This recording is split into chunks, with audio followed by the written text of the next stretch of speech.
La démarche que je propose, c'est donc qu'on écoute votre présentation, Monsieur Saint-Omer, et puis qu'on discute sur les points clés que vous avez identifiés dans ce contexte. Permettez-moi peut-être de faire quelques propos introductifs.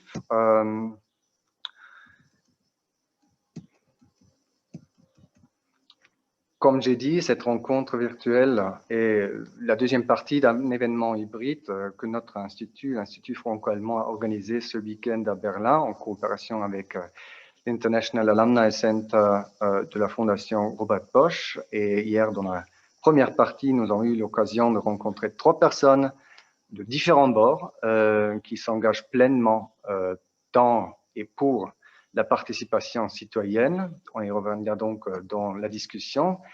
Et peut-être encore quelques mots pour introduire sur la motivation de choisir cette thématique. Comme nous l'avons écrit dans notre invitation, on peut observer que la légitimité du fonctionnement de nos démocraties est de plus en plus mise en question par une partie de la population de nos pays qui, apparemment, ne se sent plus représentée par le personnel politique, que ce soit dans l'exécutif ou dans les parlements. Et c'est dans ce contexte que la participation citoyenne est souvent vantée comme une solution pour remédier à la perte de confiance vis-à-vis du système politique en place.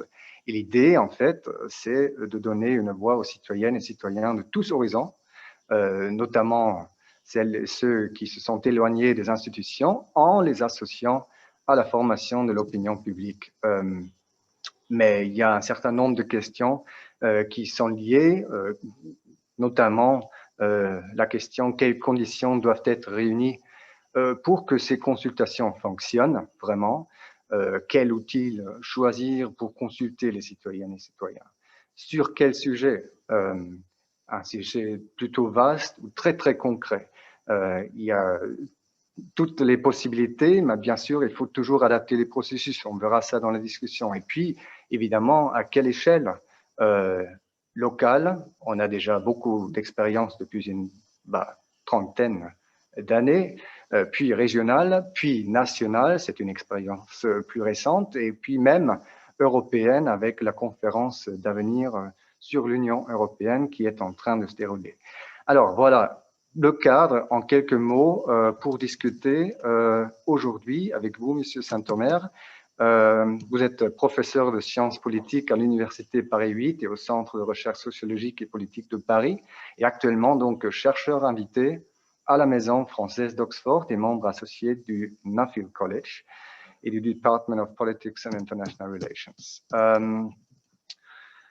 Vos écrits portent sur la démocratie, en particulier sur la démocratie participative et délibérative et sur la représentation politique. Et voilà, nous sommes très heureux de pouvoir compter sur votre expertise et je vous invite à nous présenter quelques aspects que vous estimez particulièrement importants pour comprendre les atouts et les enjeux liés à la participation citoyenne. Monsieur, vous avez la parole. Je vais partager mon écran.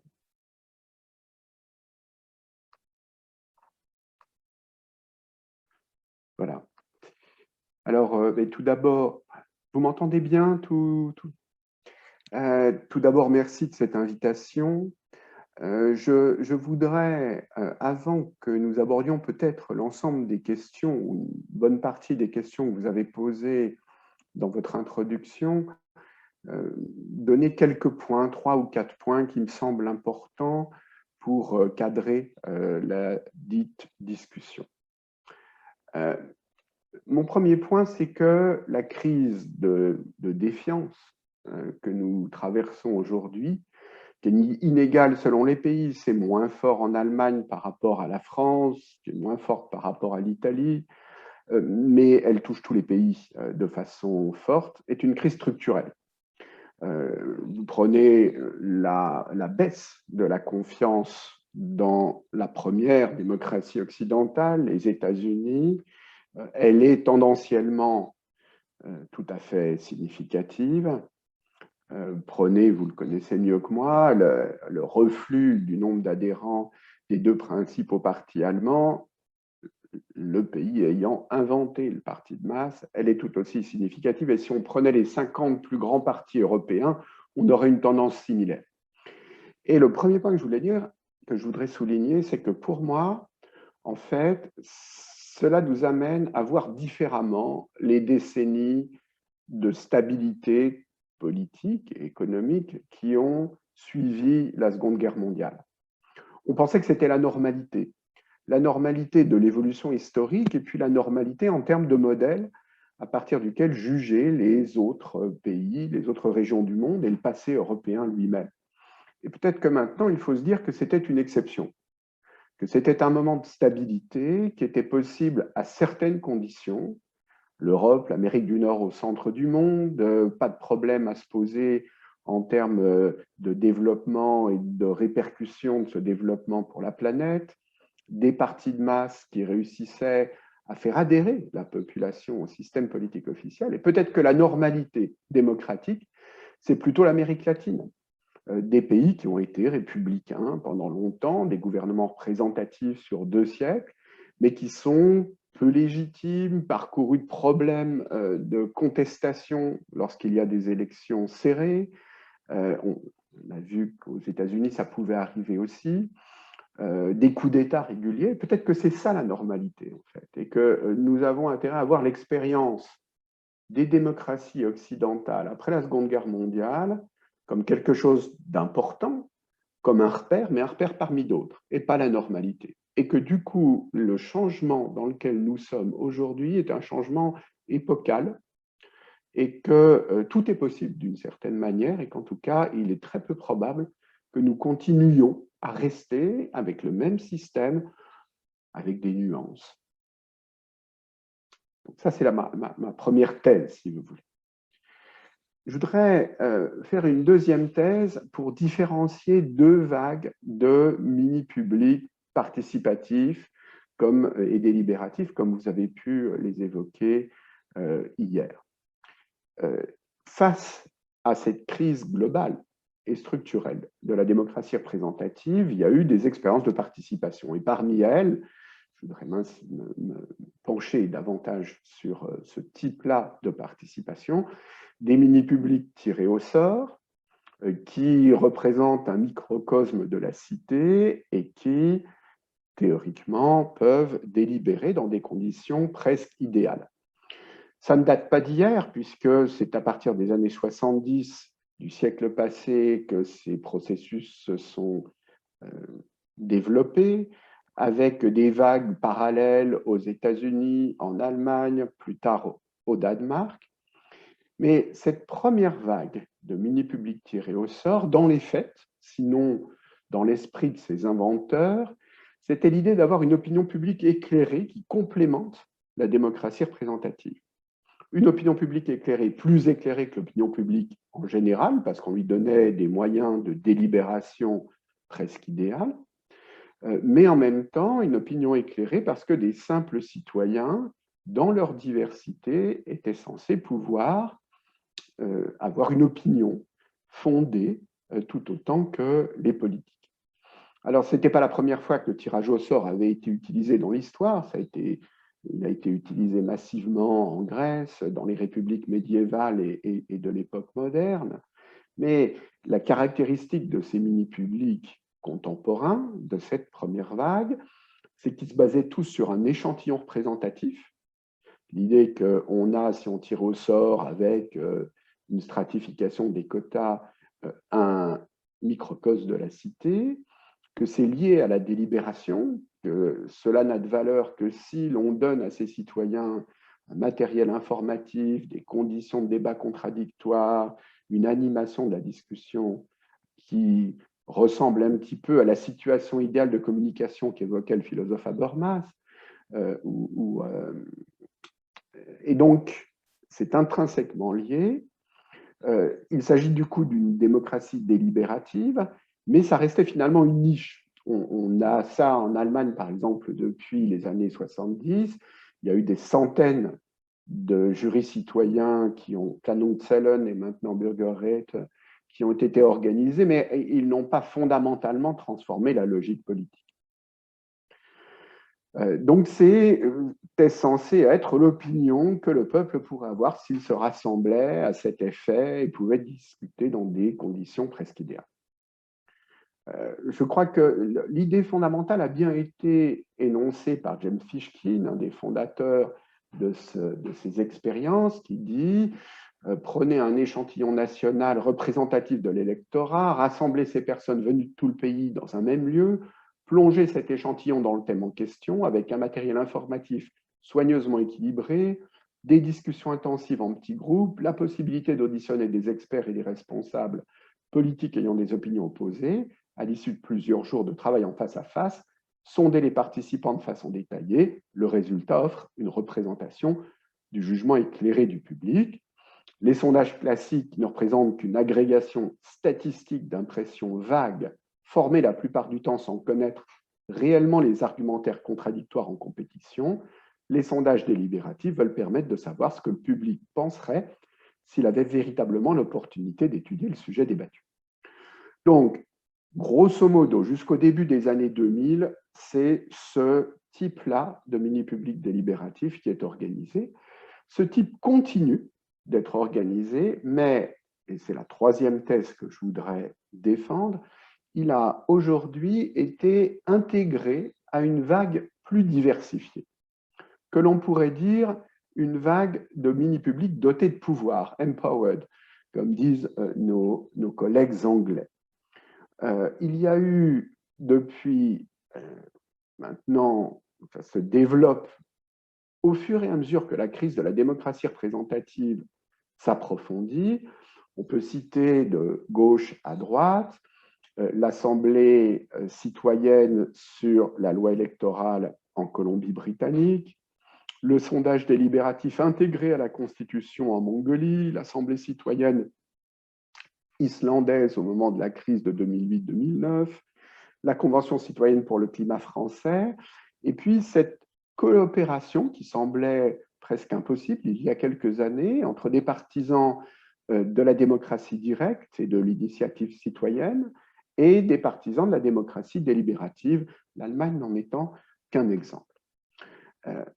Il me semble que l'inflexion qui se passe avec cette seconde vague est un peu similaire à celle qu'ont connue les budgets participatifs en Europe. Dans les années 2000, les budgets participatifs qui venaient du Brésil avaient été implantés en étant seulement consultatifs. Et puis tous ces budgets consultatifs, grosso modo, ont dépéri.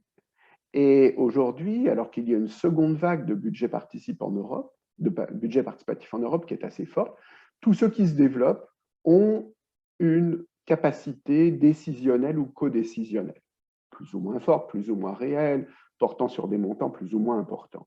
Mais on a un tournant de ce point de vue-là qui me semble concerner également les mini-publics tirés au sort et délibératifs. L'une des choses qui, du coup, est manifeste dans cette seconde vague, c'est que, alors que initialement les mini-publics étaient tous venus d'en, on a, et vous avez cité un Bürgerrat sur le climat organisé en ce moment en Allemagne, c'en est un bon exemple, on a des initiatives qui viennent de la société civile, voire de mouvements sociaux contestataires. Les Gilets jaunes en France en faisaient l'une de leurs revendications, Extinction Rébellion à l'échelle européenne également. On a eu des nuits debout en France, on a eu des partis contestataires radicaux qui se sont saisis de l'idée.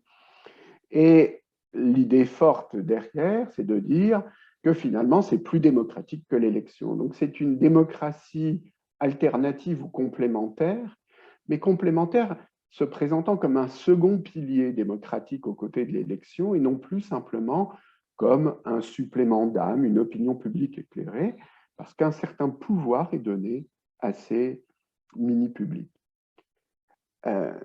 dans cette perspective-là, ces mini-publics ne sont pas simplement participatifs ou délibératifs, ils représentent une autre forme de représentation politique. Et cela a été énoncé avec clarté par le créateur de l'Assemblée citoyenne de Colombie-Britannique, qui portait donc sur la loi sur la réforme électorale, qui ensuite a été votée à référendum, qui n'est pas passée parce qu'elle n'a pas reçu la majorité qualifiée qui était nécessaire pour une réforme constitutionnelle, mais qui a beaucoup marqué, qui d'une certaine manière a lancé cette seconde vague dotée de pouvoir. Gordon Gibson disait, c'était un libéral, nous ajoutons de nouveaux éléments à la démocratie représentative comme à la démocratie directe, puisqu'en Colombie-Britannique, il y a la possibilité, comme en Suisse ou à l'échelle locale en Allemagne, d'avoir des initiatives citoyennes.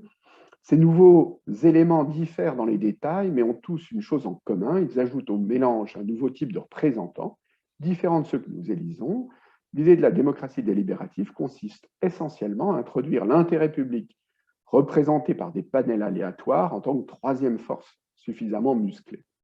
Les représentants élus traditionnels sont choisis par consensus majoritaire pour une période prolongée en tant que professionnels avec une compétence illimitée pour agir en notre nom.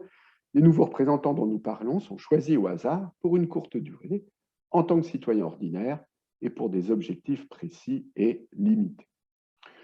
Du coup, si l'on voulait résumer, la première vague d'expérience est une démocratie délibérative qui est complémentaire à la démocratie représentative. Dans la deuxième vague d'expérience, elle est plutôt combinée avec la démocratie représentative, mais aussi avec des formes de démocratie directe, lorsque les propositions des panels citoyens sont soumises à référendum, ou la démocratie participative, on a des formes d'hybridation, par exemple, avec les budgets participatifs. Il ne s'agit plus simplement d'initiatives gouvernementales, mais la société civile et les mouvements sociaux y ont une part. Initialement, dans la première vague, on avait des dispositifs qui étaient très contrôlés par les initiateurs, des appellations d'origine contrôlée, un petit peu comme le vin en Europe. Aujourd'hui, on a une hybridation et chaque nouvelle expérience est finalement différente. Il y a, et c'est important, un début d'institutionnalisation des processus. On connaît le fait que la région de Bruxelles ou la communauté de la Belgique de l'Est, la communauté germanophone de Belgique, ont d'ores et déjà institutionnalisé la constitution de panels citoyens fonctionnant en parallèle du Parlement. Je discutais avant-hier avec la maire adjointe de Paris qui va lancer une assemblée citoyenne permanente inscrite dans les règlements municipaux pour les prochaines années. Ça va commencer très prochainement. Et puis, à la place d'organismes purement consultatifs, on a des organismes qui parfois sont consultatifs, mais qui parfois aussi ont un lien beaucoup plus direct avec la prise de décision. Alors, pour conclure cette introduction préliminaire, il me semble que la démocratie représentative telle que nous la connaissions était théoriquement fondée sur l'élection. Les représentants, c'étaient les représentants élus, ils avaient un monopole de définition de l'intérêt général et du coup un monopole sur la prise de décision. La démocratie participative s'est ouverte aux citoyens non élus. Là encore, dans un premier temps, elle a été essentiellement consultative. On voit aujourd'hui des formes beaucoup plus diverses qui se manifestent. Mais en gros, elle est ouverte aux citoyens volontaires, à la société civile qui se mobilise dans des processus institutionnalisés. Ce n'est pas la contestation dans les mouvements sociaux, ce n'est pas simplement des activités autonomes de la société civile, c'est une interface entre gouvernement et société civile ouverte à tous ceux qui le souhaitent. La démocratie délibérative, telle qu'elle peut s'incarner dans les mini-publics, représente quelque chose d'un peu différent, puisqu'il s'agit de citoyens tirés au sort, mais aujourd'hui, elle s'inscrit en articulation de plus en plus avec d'autres jambes de la démocratie. Elle n'en est pour l'instant qu'une jambe tout à fait mineure, un pilier finalement complémentaire, mais au vu de l'explosion du nombre d'expériences, d'une part, et au vu de ce tournant épocal de crise de la démocratie représentative, d'autre part, il me semble cette vague-là est partie pour durer, elle est partie pour se développer. On ne sait pas jusqu'à quel point, mais il n'est pas impossible qu'elle finisse par s'imposer de façon, sinon centrale en tout cas, d'être avec d'autres sur le devant de la scène. Et dans cette perspective-là, on peut se demander si elle ne participe pas d'un renouveau démocratique potentiel, d'un nouveau système où finalement les élections seraient un pilier, mais un pilier parmi d'autres. D'ailleurs, c'est déjà le cas en partie.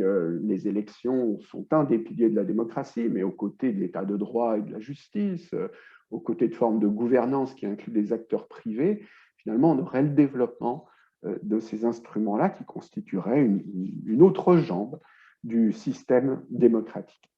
Et simplement, il faut éviter toute perspective par trop optimiste. Il ne s'agit que d'une tendance d'évolution, et on voit bien en Europe et dans le monde aujourd'hui que d'autres tendances contradictoires se développent, ce que mon collègue Colin Crouch a appelé la post-démocratie, où les élections continuent, mais où finalement elles ne servent plus à grand-chose et où des acteurs privés, les marchés, les agences de notation, des organismes technocratiques, des organisations internationales prennent l'essentiel des décisions les plus importantes.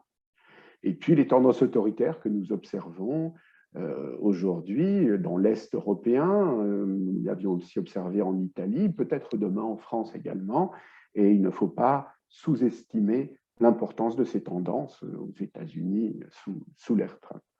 Donc voilà un tableau un peu complexe, mais où je pense que nous sommes en mouvement, nous ne resterons pas avec la normalité démocratique que nous avons connue, et ces mini-publics peuvent représenter, à condition qu'ils soient empowered, une des voies, pas la voie, une des voies de rénovation de la démocratie.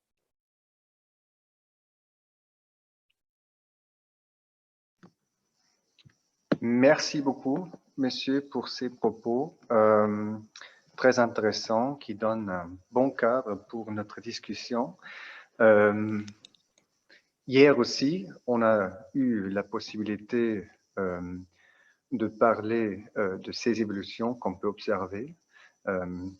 C'était en partie des questions assez similaires qui ont été relevées. Donc, je crois qu'on est bien d'accord déjà qu'il y a une évolution qui va rester. Ça va changer les pratiques dans nos démocraties, mais comme vous l'avez évoqué, il y a aussi des risques d'autoritarisme, de post-démocratique qu'il ne faut pas ignorer. Peut-être c'est le moment de revenir encore une fois sur quelques aspects complémentaires dont on a discuté hier. Et là, j'aimerais proposer à Hannah d'ajouter peut-être quelques éléments qui te viennent à l'esprit suite à cette introduction qu'on a entendue. Oui, merci beaucoup pour cette introduction et pour ces informations. Ce que je retiens de hier, que c'est à la base pas toujours très facile d'avoir ce échantillon de personnes qui participent à ces nouveaux instruments, parce qu'en Allemagne, on peut avoir des informations sur les personnes facilement, mais en France, c'est plus difficile. Et je trouvais une hypothèse très intéressante de Monsieur Alain Vernier de Mission Publique, qui avait dit que ces processus peuvent être un accélérateur de décision, parce que d'après lui, ce qu'il a remarqué, qu'il y a des décisions qui sont prises au sein de ces groupes qui, après 5 ans, arrivent dans la majorité de la population. Et sa hypothèse, c'est que les personnes sont tellement bien choisies que voilà, il y a des personnes de plusieurs niveaux et de plusieurs parties de la société civile, et ils ont la chance d'être tellement bien informés que pendant quelques jours, ils ont vraiment toutes les informations nécessaires pour prendre quand même une décision bien informée. Et peut-être vous pourriez aussi revenir là-dessus, ce que vous en pensez de cette hypothèse que je trouve très encourageante. Et peut-être encore parler de Rabia Kos aussi, du Bürgerbeginn Klimaschutz, ce qui est, comme Dominique a mentionné, déjà en ce moment en cours. Et elle avait expliqué que à la fin, il y aura 10 propositions ou 10 phrases clés, comme elle a dit, qui seront présentées aux politiques. Et c'est là où je me suis posé la question, est-ce que cette chose de proposer après 10 phrases aux politiques, et est-ce que c'est le bon, le bon moyen pour faire changer les choses? Ou est-ce qu'il faudra avoir d'autres processus qui sont plus ancrés encore dans la sphère démocratique? Et notamment, ce que vous en pensez, quand est-ce qu'un tel processus est un succès? On avait entendu hier que ce n'est pas que la fin qu'il faut regarder, mais que c'est aussi un changement de culture qui est demandé et qui est déjà en fait en sorte de succès. Donc en quelque sorte, c'est le processus lui-même qui est déjà aussi un succès et pas seulement la fin que les propositions sont mises après dans un texte juridique. Et troisièmement, on avait entendu un speech de Monsieur Alexander Koch, du nouveau commentaire, que je trouvais aussi très intéressant parce qu'il prenait vraiment l'exemple de la culture où les gens ont une sorte de, en allemand c'est Selbstverwirklichung, qui se rendent compte qu'ils peuvent vraiment changer quelque chose. Et je voulais savoir notamment, est-ce que vous connaissez d'autres expériences, d'autres recherches sur le fait comment les gens se sentent après ces expériences? Est-ce que voilà, ils sont plus motivés à participer aussi à d'autres expériences comme ça? Et est-ce qu'ils se sentent plus en tant que citoyens vraiment délibérés? Donc peut-être vous connaissez encore d'autres recherches là-dessus, ça m'intéressait. Merci. Merci. Alors, pour reprendre vos 3 questions dans l'ordre, vous les avez posées. Sur la première, je voudrais vous répondre par une anecdote déjà. J'avais, il y a quelques années, suivi un panel citoyen, une conférence citoyenne organisée par l'Institut Montaigne, un institut libéral en France, sur la réforme du système de santé français. Et l'expert le plus réputé en la matière, après avoir été auditionné par les citoyens, m'avait dit « Assez incroyable, je fais des discussions publiques sur ce sujet depuis des années, c'est la meilleure que j'ai eue. Lorsque c'est une discussion ouverte à tout le monde, il y a souvent des questions qui sont peu intéressantes ou peu informées. Lorsque je discute avec des responsables politiques, au bout de quelques minutes, ils pensent simplement « est-ce que ça va me rapporter des voix aux prochaines élections ?» Et lorsque je discute avec des professionnels de santé, au bout de quelques minutes, ils pensent « est-ce que ça va remplir ou vider mon porte-monnaie ?» Et j'ai eu la meilleure discussion depuis bien longtemps, alors que j'en ai beaucoup. Et je crois que quand on observe les discussions qui sont menées, que l'on observe la qualité moyenne des débats politiques, des débats parlementaires, on a, je crois, quelque chose qui n'a rien à redire et qui permet, à travers ce que ma collègue Hélène Landemort appelle la sagesse des foules, la démocratie épistémique, on a véritablement une capacité à ouvrir le champ et à avoir une délibération raisonnée. Alors, il ne faut pas non plus mythifier la chose, elle ne pourrait se faire sans l'apport d'experts qui sont auditionnés, et souvent ces panels citoyens ont la vertu finalement de ramasser, de synthétiser, de hiérarchiser, le cas échéant, des propositions que des experts ont pu émettre, qu'ils ont pu entendre, et puis de leur donner une force finalement politique ou publique, et plus simplement une force d'expertise. Donc, Il n'invente pas tout, loin de là, mais il s'agit d'une parole politique au sens fort du terme. Et la Convention citoyenne pour le climat, de ce point de vue-là, qui s'est fait en France l'an dernier, en est un bon exemple. Sur le deuxième point, processus ou résultat. Il me semble effectivement, je l'évoquais tout à l'heure avant que nous commencions le débat, que des processus qui n'aboutissent pas directement à la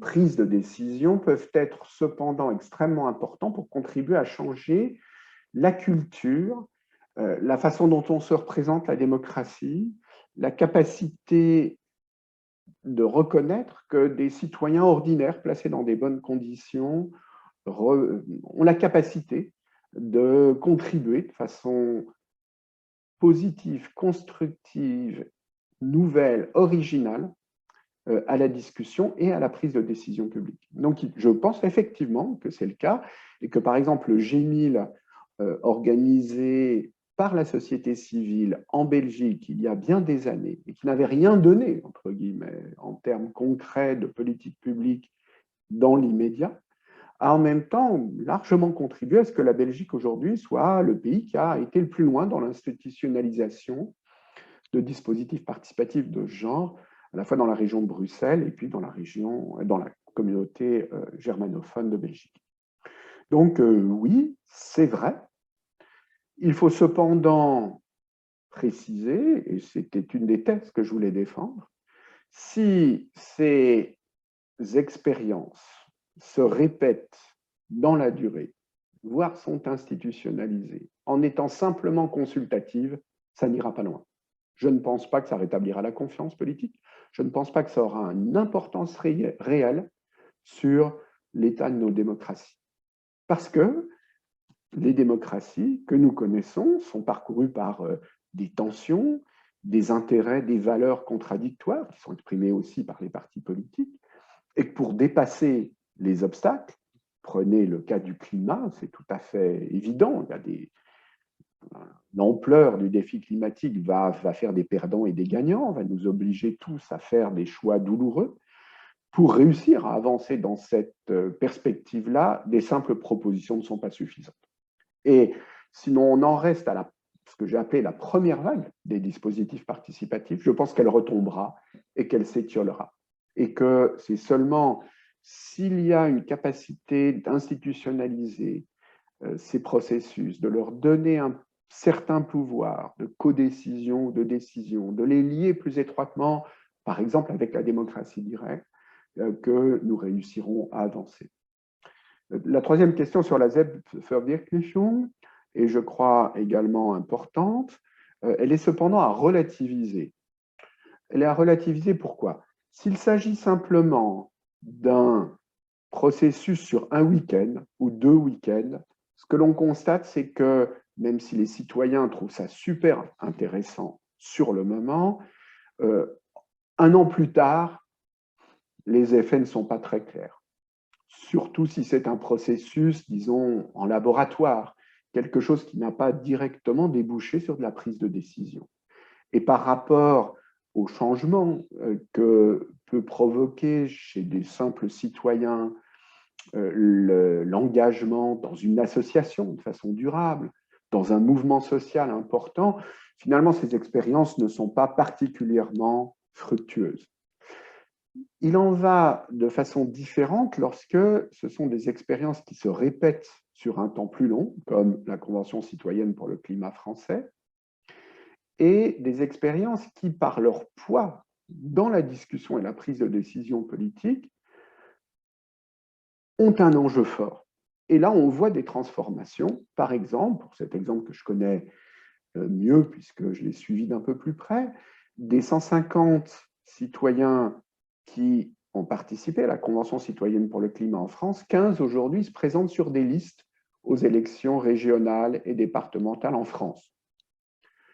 Maintenant, il faut de nouveau relativiser, même dans ces cas les plus importants, ça coûte tellement cher d'organiser des mini-publics de ce genre que si on pense que leur principal avantage c'est de motiver les citoyens qui participent. Le rapport qualité-prix n'est pas au rendez-vous. C'est dans l'impact sur le grand public et sur le système dans son ensemble qu'il faut juger le succès ou l'échec de ces dispositifs, pas d'abord sur ce qu'il fait aux citoyens qui y participent, même si c'est une dimension secondaire intéressante.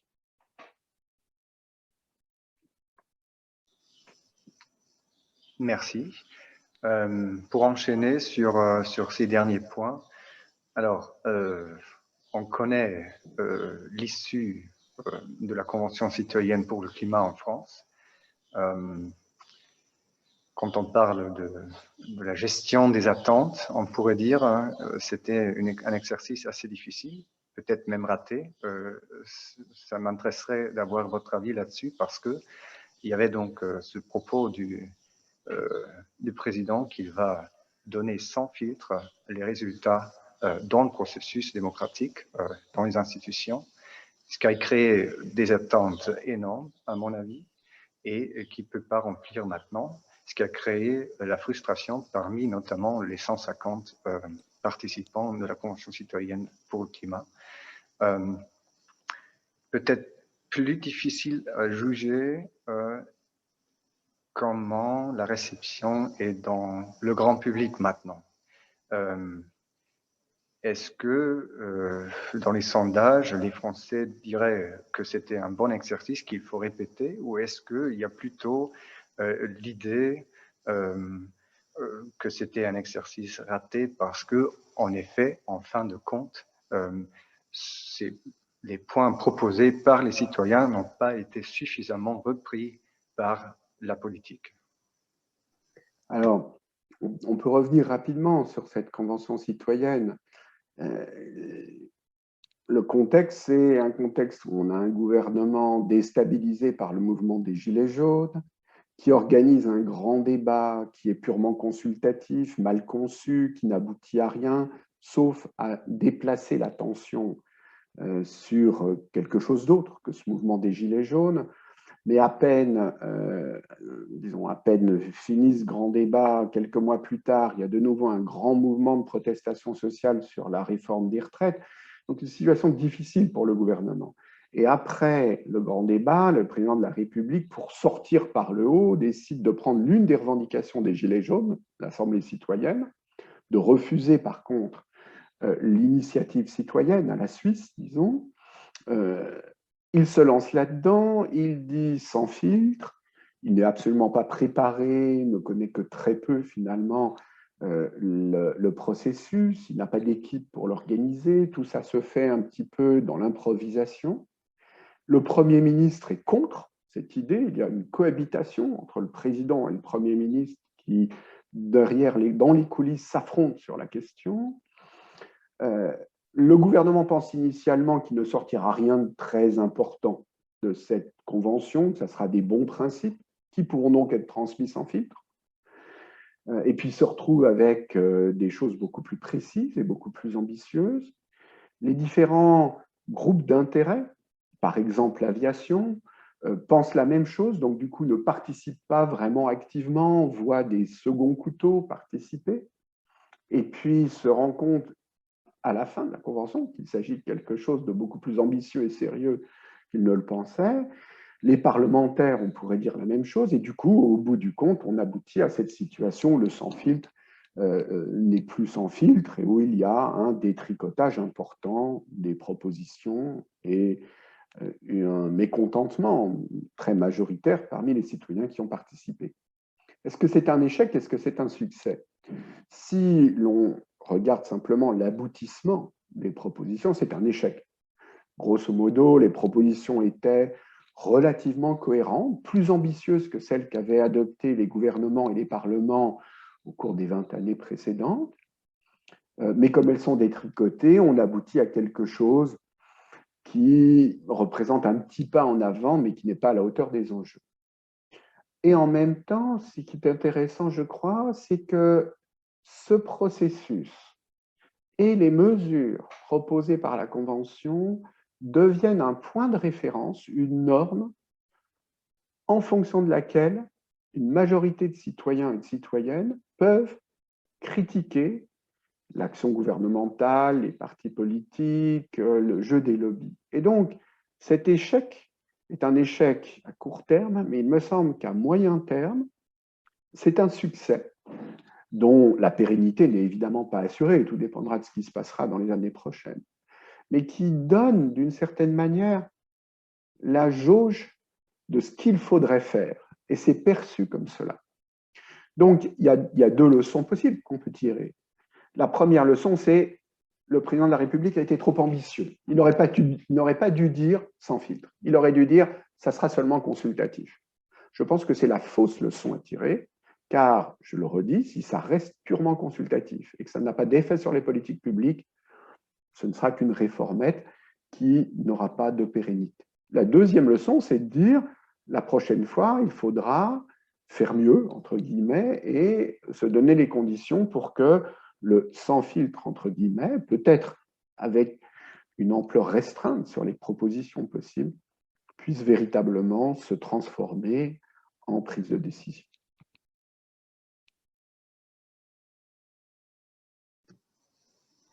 Merci. Alors, je veux bien ouvrir le débat à tous les participants.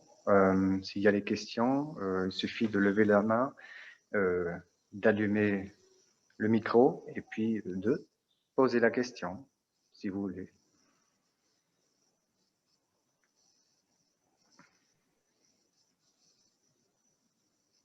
Est-ce qu'il y a déjà des questions? Bon, si vous permettez. Oui. Alors déjà, merci. Moutiga. Oui. Ouais, c'est Fabrice Moutiga. Alors, je viens de RDC, RD Congo, et je joins à partir de l'Angleterre où je suis maintenant. C'est vraiment un plaisir d'avoir déjà une activité en français sur la plateforme Bosch. J'attendais ça depuis longtemps et du coup, c'est un thème aussi très intéressant et donc merci beaucoup. Sauf que je regrette, apparemment, j'ai raté quelque chose hier. Je ne savais pas. Mais merci beaucoup, monsieur Yves Saint-Omer. Alors, pour moi, en tout cas, j'aime bien l'échange sur la démocratie et j'ai réfléchi beaucoup plus en termes de la démocratie en Afrique. Pour moi, en tout cas, que j'ai trouvé qu'il a servi plusieurs fois comme un instrument, en tout cas, non seulement d'oppression, mais également où on a eu certaines coalitions dominantes qui, au nom de la légitimité acquise par les élections, se donnaient en tout cas le droit de mener leur pays dans n'importe quelle direction ils voulaient. Beaucoup plus, en tout cas, c'était vers parfois des ruines, mais parfois également, au nom de cette démocratie, on a eu pas mal d'interventionnisme pour, soi-disant, restaurer l'ordre démocratique.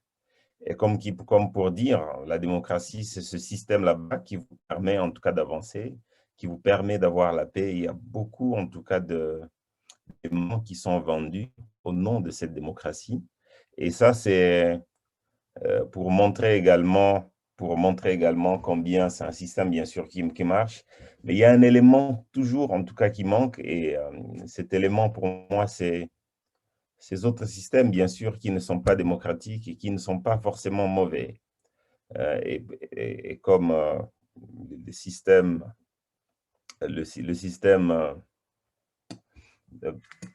par exemple, dans d'autres pays, comme ce qu'on avait eu, par exemple, avant, bien sûr, la colonisation en Afrique.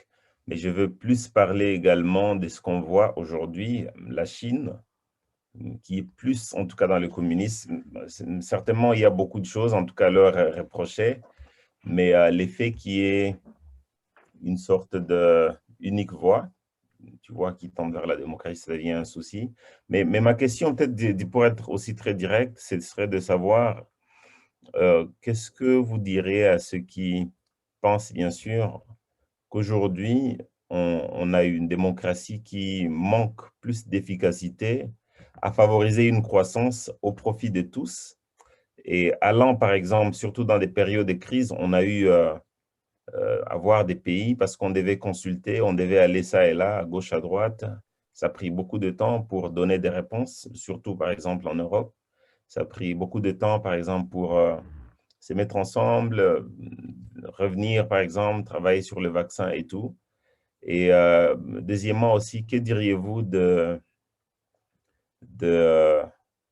la question relative à la primauté soit des technocrates, où on donne ce pouvoir à des technocrates, bien sûr, qui agissent, ou bien on cherche à avoir cette légitimité auprès du peuple, parce que d'une part, la démocratie suppose également chercher à avoir cette légitimité auprès du peuple, et cela, vous avez vraiment le droit d'agir, ou bien de l'autre part, vous avez des systèmes où ceux qui ont la capacité, ceux qui peuvent en tout cas peut-être le faire, ceux qui peuvent agir, ils prennent action en lieu et place du peuple et pas forcément aller peut-être consulter le peuple à chaque fois et surtout dans les contextes des pays, par exemple, où on a un taux d'éducation qui est trop bas.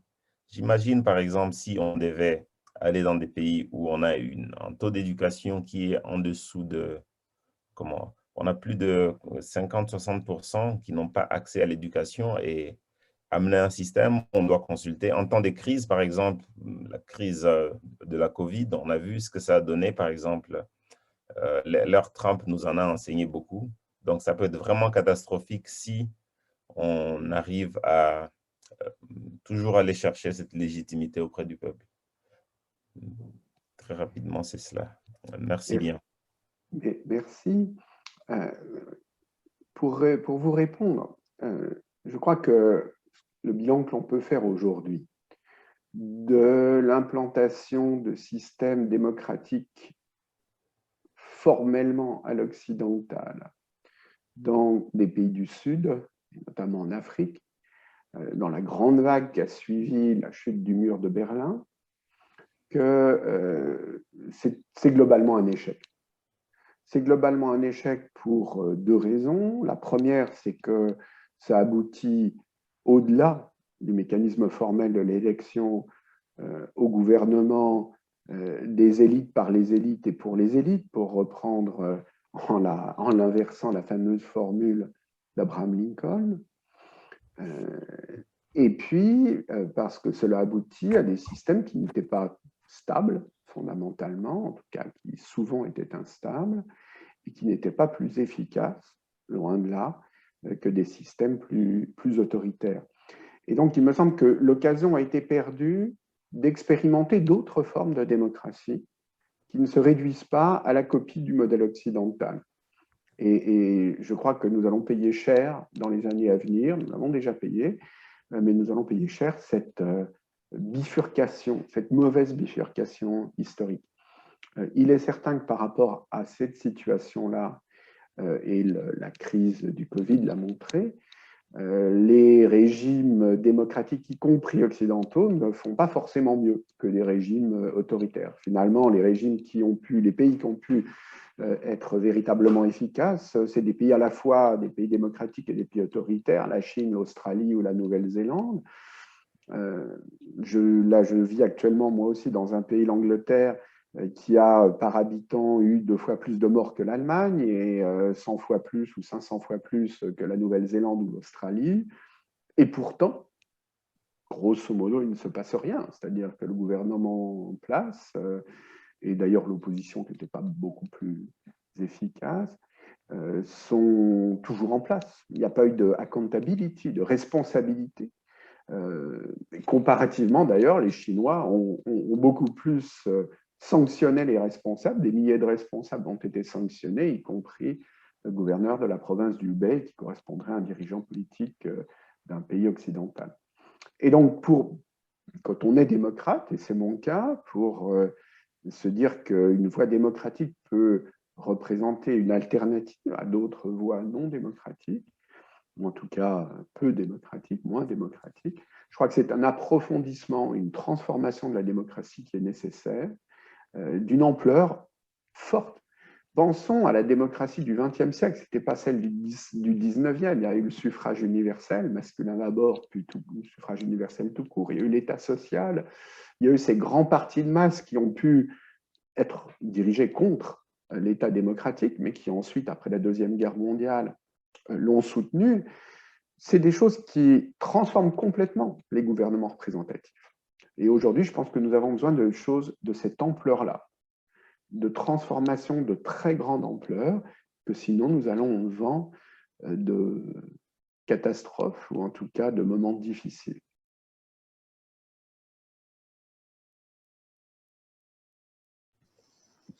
Merci. Christina, vous aviez levé la main. Oui, bonjour, Monsieur Saint-Omer, enchanté. J'aurais une question un peu plus pratique, où j'aimerais bien revenir sur un exemple concret. Vous avez dit qu'il y aurait que la mairie de Paris va instaurer des jurys citoyens et qui vont aussi être inscrits dans les statuts de la mairie ou de la municipalité. Et je me suis posé la question, est-ce que ça sera aux citoyens de décider sur les sujets qui vont être abordés, ou est-ce que ça sera la mairie ou la ville de Paris qui va imposer les sujets, ou est-ce que c'est une question qu'on se pose aussi? Parce que là, d'après ce que j'ai compris, là, on a la plupart du temps, on a plutôt des sujets qui sont peut-être prédéterminés ou peut-être aussi un peu imposés. Et hier, on a vu que ça change pas mal de choses. Le type d'information et aussi l'angle qu'on donne aux citoyens sur l'impact de ces panels. Et la deuxième question, ça serait peut-être un peu plus général. On a vu qu'il y a des initiatives qui viennent d'en bas et d'en haut. Et je me suis posé la question si ça change quelque chose en termes de fonctionnement et aussi d'impact. Je m'en doute que ça change quelque chose en termes de gouvernance et fonctionnement en général, mais je me pose la question, est-ce que ça change quelque chose en termes d'expérience ou de vécu des citoyens et aussi de résultats en fait, sur l'efficacité peut-être? C'est une question qui porte un peu plus sur l'efficacité. Merci beaucoup de votre question, de vos questions. Alors sur le premier point, les choses ne sont pas tranchées. Vous avez là la primeur, la discussion a commencé. Pour l'instant, par exemple, les différents groupes politiques au Conseil de Paris n'ont pas encore été officiellement consultés. Ça va être le cas dans les 15 jours qui viennent. Et puis, il y a plusieurs réunions de travail qui sont programmées pour préciser la configuration exacte du dispositif. Donc, la décision est arrêtée de le créer, de l'institutionnaliser, de lui donner un certain pouvoir, mais quel pouvoir exactement et sur quelle modalité, c'est encore ouvert. Alors, le scénario le plus probable qui se dessine à l'heure actuelle, c'est que la ville de Paris est une des municipalités les plus actives en termes de démocratie participative. Il y a un budget participatif qui a une importance non négligeable depuis déjà plusieurs années. Il y a un conseil de jeunes, un conseil des citoyens européens, des comités de quartier dans les différents quartiers.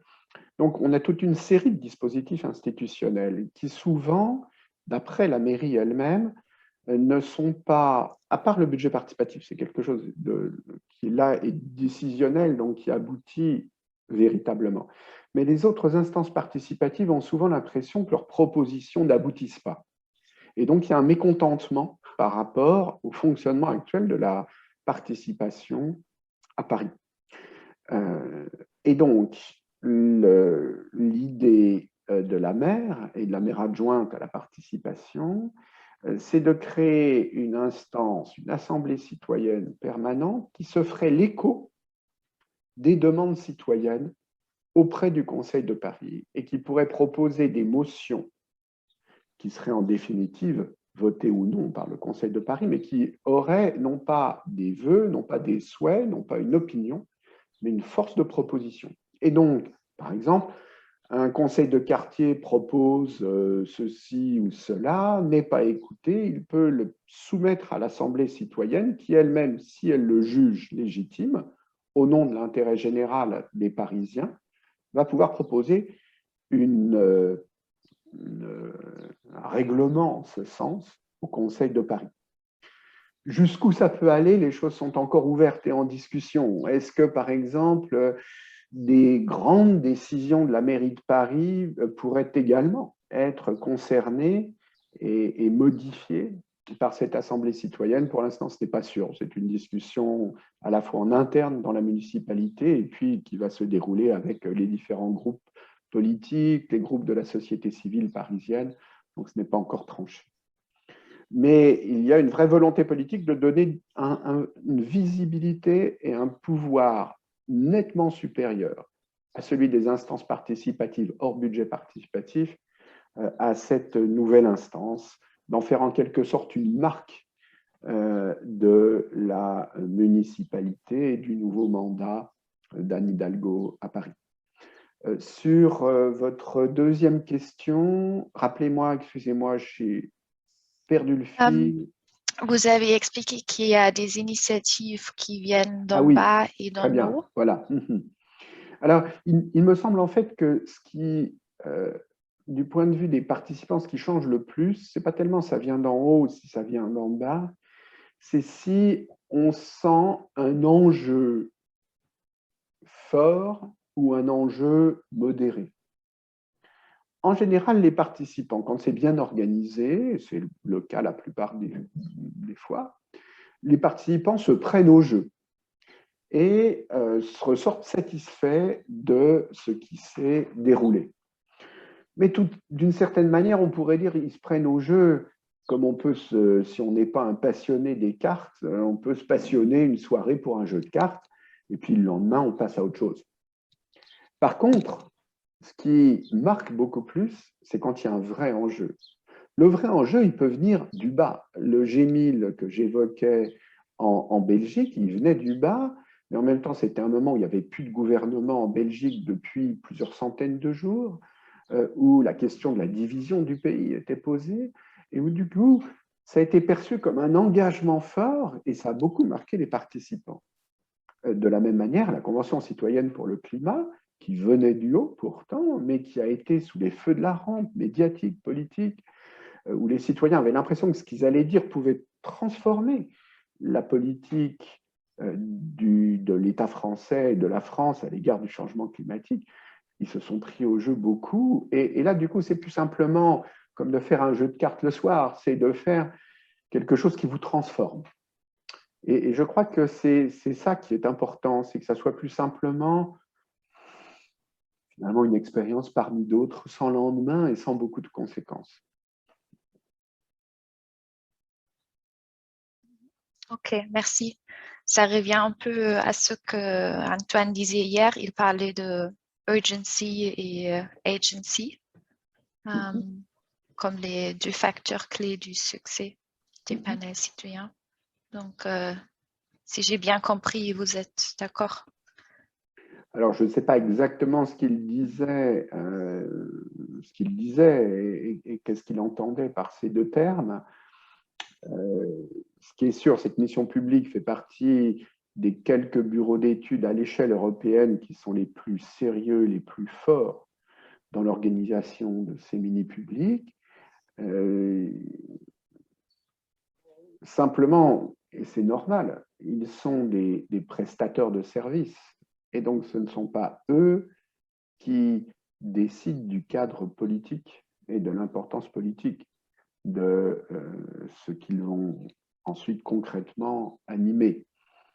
Ils rejettent les choses les plus, quand c'est simplement pour le spectacle, parce qu'ils en ont les moyens, ils sont suffisamment connus pour cela, mais ensuite ils acceptent des choses très différentes, qui peuvent être purement consultatives et finalement avoir un impact très indirect sur la prise de décision, où ils peuvent accepter des choses comme la Convention citoyenne pour le climat en France, qui a eu tout de même beaucoup plus d'enjeux.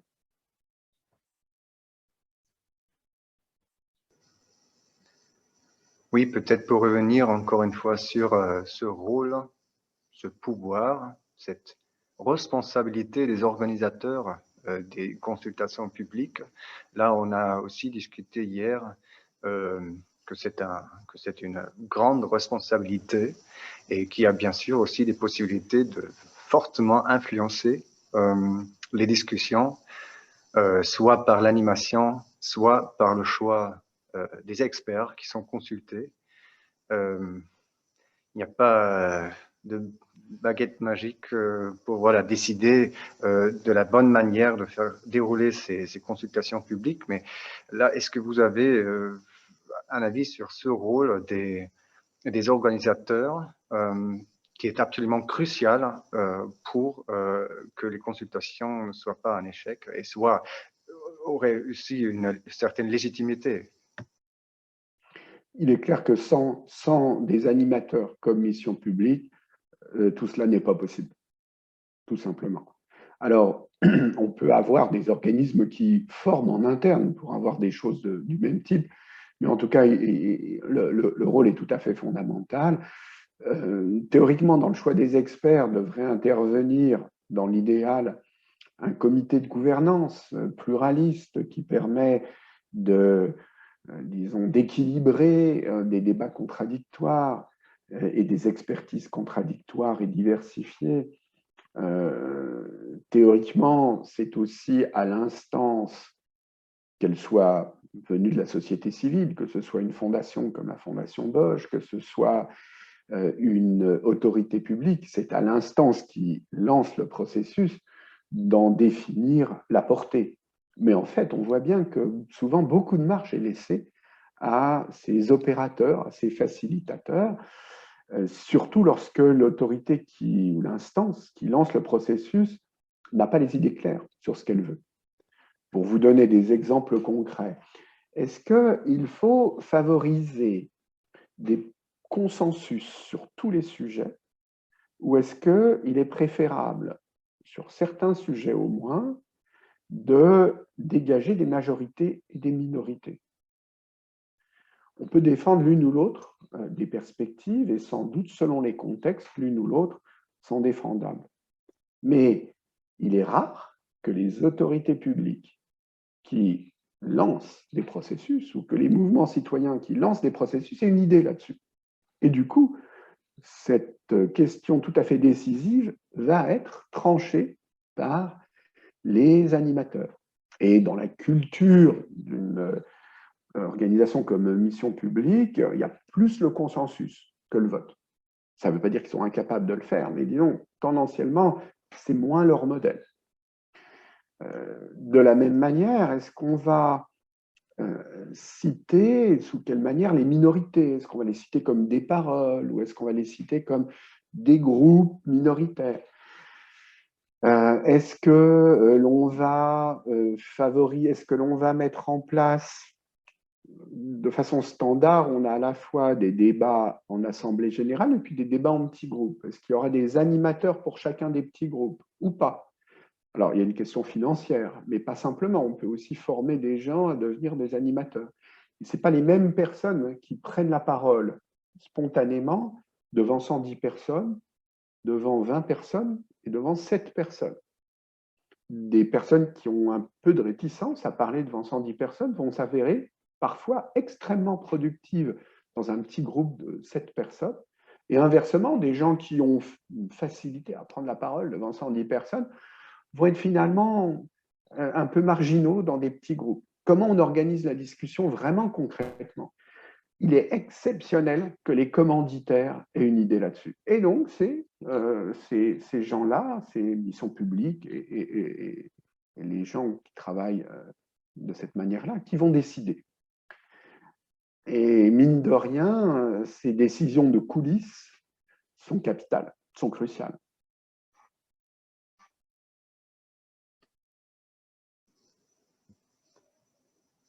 s'il n'y a pas d'autres questions pour le moment, alors je rappelle, levez la main s'il y en a.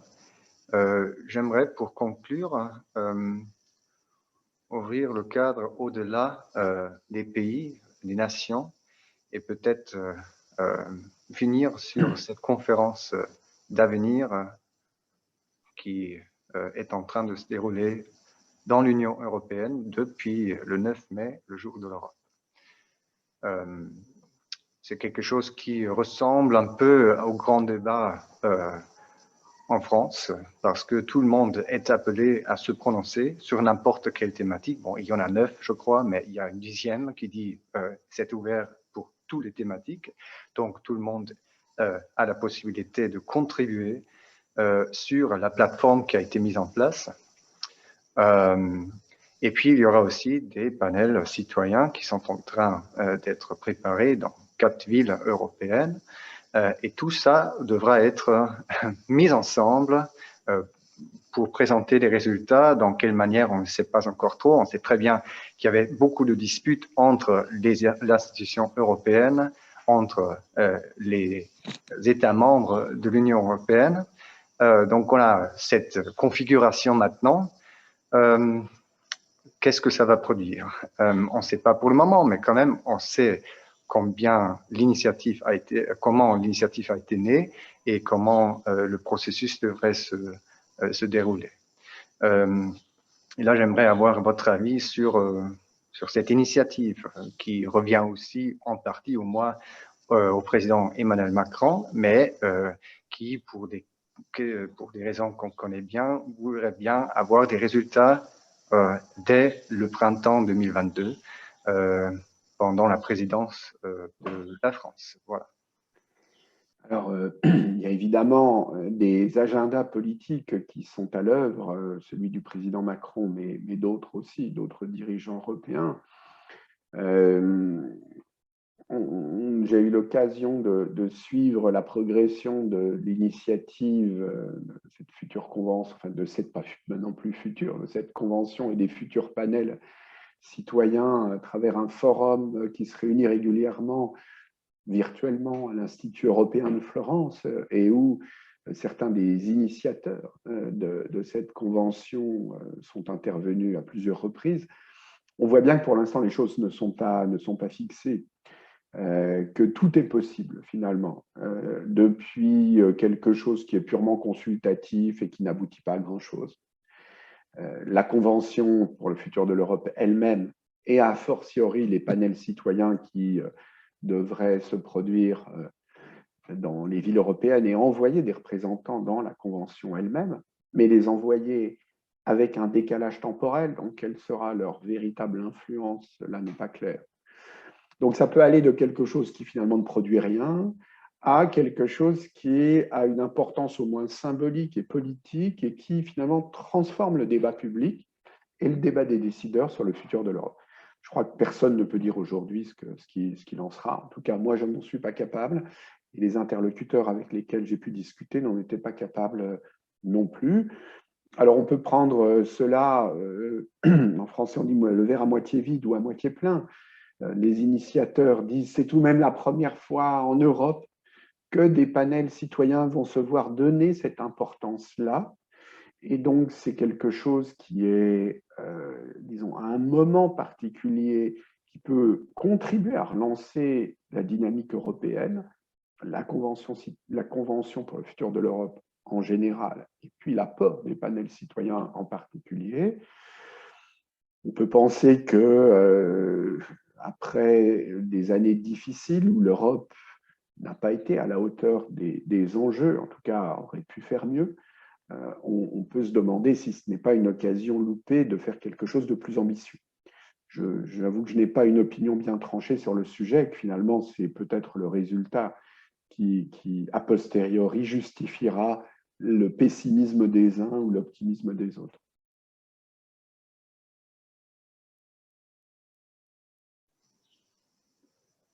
En tout cas, on voit là qu'il y a aussi la tentative de combiner différents formats de participation. ce qui a été le cas aussi dans d'autres configurations. Je rappelle aussi le rôle du Conseil économique, social et environnemental en France, qui devrait, un rôle qui devrait évoluer. On parle là d'un carrefour des consultations publiques. Il y a des conseils citoyens sur la stratégie de vaccination en France, notamment pour le moment.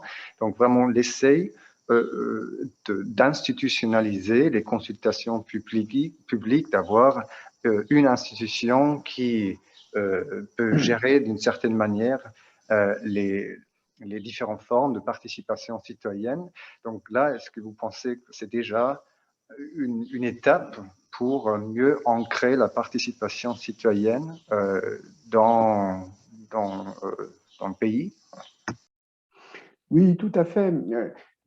J'ai été chargé par le Conseil économique, social et environnemental, avec ma collègue Hélène Landemort, de faire une évaluation de ces différents panels citoyens mis en place.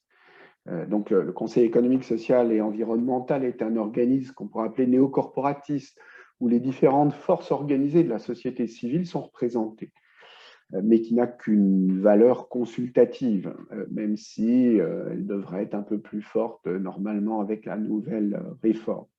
Et la chose qui a marqué, c'est que cet organisme-là a lui-même organisé des panels citoyens tirés au sort dans les 2 années précédentes, a été l'hôte de la Convention citoyenne pour le climat et a participé à sa gouvernance. Et puis là, participe à la gouvernance d'un panel citoyen sur la question des vaccinations.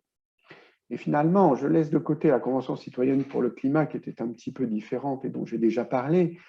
Ce qui était intéressant dans cette expérience, c'était de faire travailler ensemble des conseillers permanents ayant une grande expérience syndicale, associative, dans des organisations patronales, avec des citoyens tirés au sort, n'ayant pas cette expérience-là. Ce n'était pas facile, mais il y a eu une progression et ça donnait une idée de ce qu'il fallait faire et ce qu'il ne fallait pas faire et de ce que pourrait demain être des collaborations entre des types de représentants différents, des représentants élus, des représentants de la société civile, des représentants tirés au sort, des citoyens. En même temps, il faut se garder de tout triomphalisme ou de tout optimisme excessif. La troisième expérience, donc en mettant de côté la Convention citoyenne pour le climat, mais la troisième expérience qui se passe aujourd'hui, d'un panel citoyen discutant sur la question de la vaccination, est un gros recul par rapport aux 2 premières. La commande n'est pas claire de la part du gouvernement. Mine de rien, la personne qui gérait cela dans le Conseil économique, social et environnemental n'était pas très performante. Ça n'a pas pris. Et puis le timing de ce Conseil citoyen est en décalage avec les véritables décisions du gouvernement sur la question. Et la mission, je l'évoquais il y a quelques secondes, n'a pas été claire. Est-ce qu'il s'agissait d'un espèce de focus group où on allait sonder les gens régulièrement pour savoir, voilà, on va faire cela, comment vous réagissez? Ou est-ce qu'il s'agissait de quelque chose de plus ambitieux? Qu'est-ce qu'il faudrait que nous fassions? Et cela n'ayant pas été tranché, c'est un bazar permanent et c'est un échec.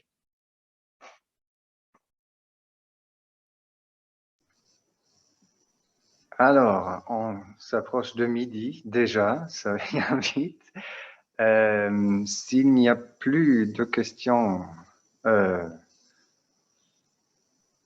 je propose de s'arrêter là. Je crois qu'on a fait plus ou moins le panorama des questions qui sont liées à la thématique de participation citoyenne.